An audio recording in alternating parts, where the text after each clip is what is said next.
Khulna city কর্পোরেশনের জনাব নজরুল ইসলাম মঞ্জুর কাছে দায়িত্বভার হস্তান্তর করছে। আমরা একটা চরম ইতিহাসের সাক্ষী হয়ে থাকলাম আমরা ইনশাআল্লাহ। তিনি নগরপিতা হিসাবে এই নগরবাসী দিক নির্দেশনা সহ বাংলাদেশ সরকারের সদ্য গঠিত সরকার প্রধান জনাব তারেক রহমান মাননীয় প্রধানমন্ত্রীর দিক নির্দেশনায় তিনি এই নগরীর সেবা কার্যক্রম উন্নয়নের কার্যক্রম তিনি এগিয়ে নিয়ে যাবেন।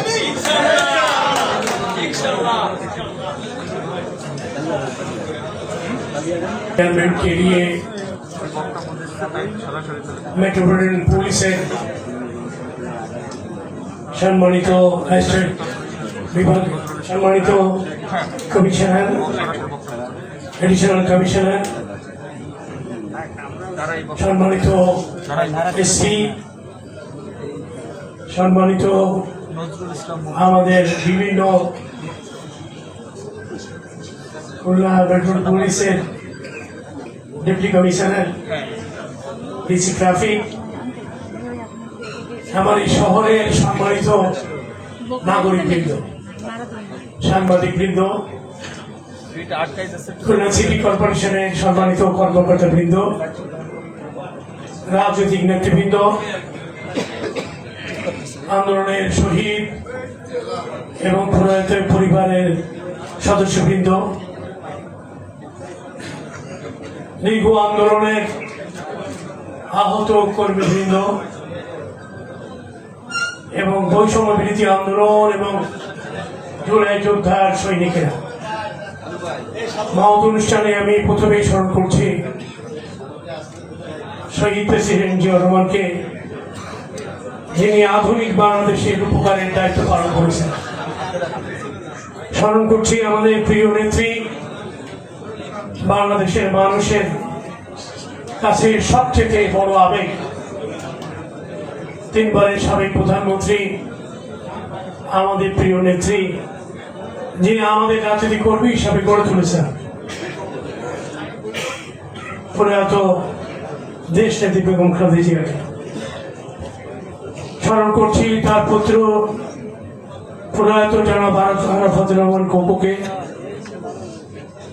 এবং আজকে এই দিনে স্মরণ করছি 16 বছরের গণতান্ত্রিক আন্দোলনে যারা জীবন দিয়ে গণতান্ত্রিক ব্যবস্থাকে পুনঃপ্রতিষ্ঠা করেছে, সেই গণতান্ত্রিক আন্দোলনের শহীদ এবং জুলাইয়ের গণঅভ্যুত্থানের শহীদদের প্রতি আমাদের গভীর শ্রদ্ধা।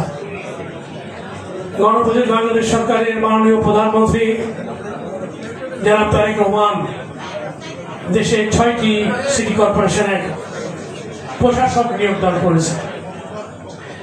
আমাকে খুলনা সিটি কর্পোরেশনের প্রশাসক হিসাবে নিয়োগদান করেছেন।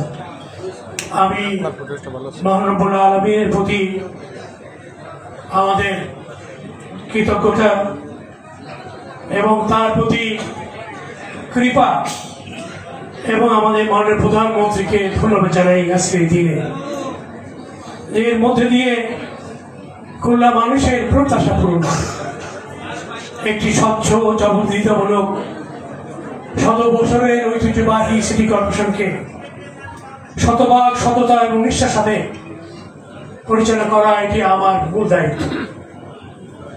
খুলনা সিটি কর্পোরেশনের এলাকার সকল নাগরিকদের সম্মান মর্যাদা প্রদান এবং তাদের সমস্যা সমাধানে সবসময় কাজ করা, নিরলসভাবে কাজ করা এবং বাধাহীনভাবে এই সিটি কর্পোরেশনের সকল মানুষকে সেবা দেওয়া, সার্বক্ষণিক সেবা দেওয়াই থাকবে আমার নেতৃত্বে সিটি কর্পোরেশনের সকল কর্মকর্তা কর্মচারীর দায়িত্ব। এটি পরিচ্ছন্ন সবুজ শহর, পরিকল্পিত পয়ঃনিষ্কাশন ব্যবস্থা, চাঁদাহীন, মাদকহীন, মশকহীন, নিরাপদ খুলনা গড়াই থাকবে আমাদের লক্ষ্য, যেটি মাননীয় প্রধানমন্ত্রী আমাদের নিয়োগকালে উনি বলেছেন। আমরা তার এই নির্দেশনা অনুযায়ী খুলনা মানুষের প্রত্যাশা পূরণের জন্য আমরা কাজ করতে চাই। মাননীয় প্রধানমন্ত্রী বলেছেন জনগণের পাশে থেকে জনগণের সমস্যাটা জানার চেষ্টা এবং সেটি বাস্তবায়নের জন্য সরকারের কাছে এই পরিকল্পনা প্রেরণ করা। এবং তিনি আগ্রহভাবে বলেছেন খুলনাকে নতুন করে সাজানোর জন্য তার ইচ্ছা আছে এবং সেই ইচ্ছা পূরণের জন্য তিনি আমাদেরকে দায়িত্ব অর্পণ করেছেন কাজ করার। আমি এই আমার সমকালীন সময়ে দায়িত্ব পালনের সময় আমি জনগণের সহযোগিতা চাই, আপনাদের সহযোগিতা চাই এবং আমি মনে করি যে একটি আধুনিক খুলনা গঠন নিরাপদ এবং পরিচ্ছন্ন শহর করতে সিটি কর্পোরেশনের সামর্থ্য অনুযায়ী তারা চেষ্টা করবে।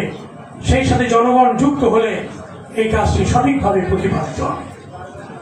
আমি সকাল থেকে রাত অবধি আমি কাজ করতে চাই এবং আপনাদের কল্যাণে আমি আপনাদেরকে আশ্বস্ত করতে চাই কারোর প্রতি বিরাগ ভাজন কিংবা প্রতিহিংসা আমার মনে কখনোই কাজ করবে না ইনশাআল্লাহ।